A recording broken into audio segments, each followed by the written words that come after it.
Manchester United playing a 3-4-3. Sounds weird already, right?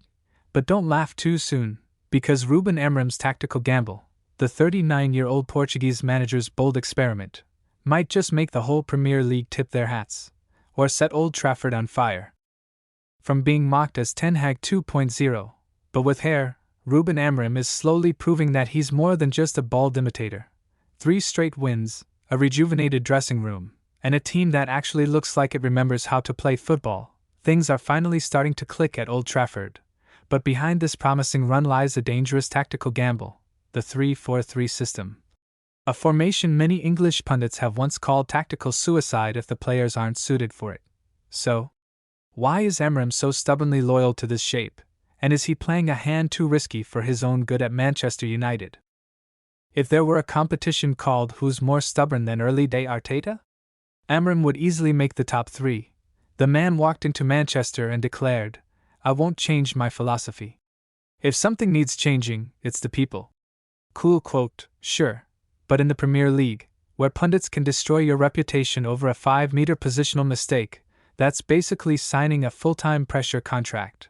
Still, Amorim's faith in his 3-4-3 remains unshaken, a system where the wing-backs are the heartbeat, the centre-backs are both defenders and playmakers, and the midfield has to cover. Basically, the moon. When it works, United become compact defensively, able to drop into a 5-4-1 when needed.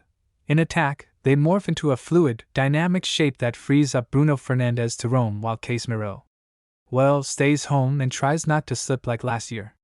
Up front, the trio of Mbeumo, Cunha, Sesko is starting to click. Once upon a time, United's attack looked like it was recharging batteries, but now, at least, there's a green signal. Cunha presses like a madman, Mbeumo slices through defenses like a Swiss Army knife, and Sesko has finally learned to run toward the goal, a major step forward. Amorim's early days were pure Old Trafford hell. A few bad games, and #AmorimOut was already trending on Twitter or X, whatever it's called now.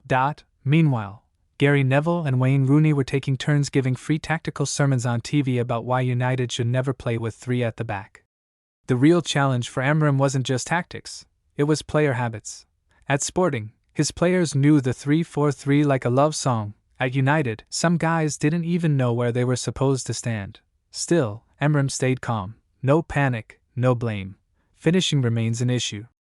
Højlund is still starving for service, and fans are starting to whisper, "Bring back Gyökeres." Unless United can fix the link between midfield and attack, this 3-4-3 could easily turn into a tactical dice roll. To his credit, Amorim has brought something United desperately needed: discipline and energy. No more skipping training because the cat scratched the sofa. Luke Shaw even said, Amorim brings a completely different energy. If you don't fight for the team, you're out. That warrior spirit is exactly what United have been missing. Add to that the backing of Sir Jim Ratcliffe and Jason Wilcox, who are fully committed to letting Amorim rebuild from the rubble, and you've got something worth watching.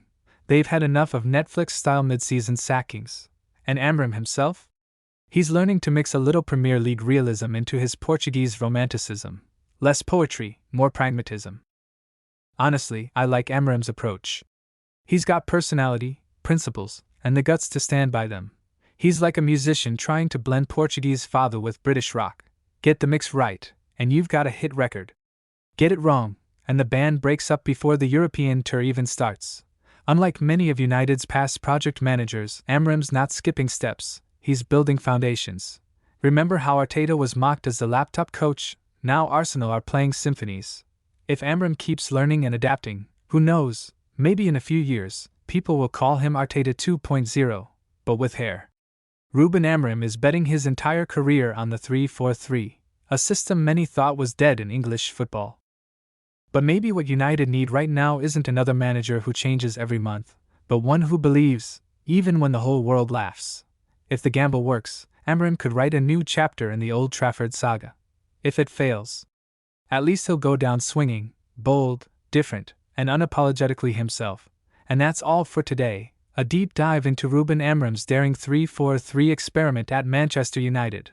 Whether you think he's a tactical prodigy or a dreamer playing with fire, one thing's for sure, United under Amorim will never be boring. He's not trying to copy Pep. He's not trying to be another Arteta. He's trying to create something different.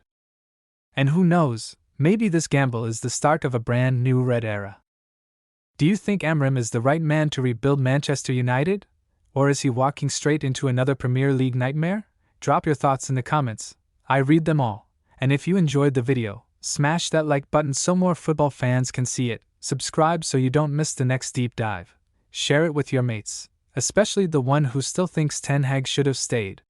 Thanks for watching TR86 Sports, where football meets humor, and logic sometimes waves the white flag. See you in the next one, and remember, in football, every genius starts with a little bit of madness.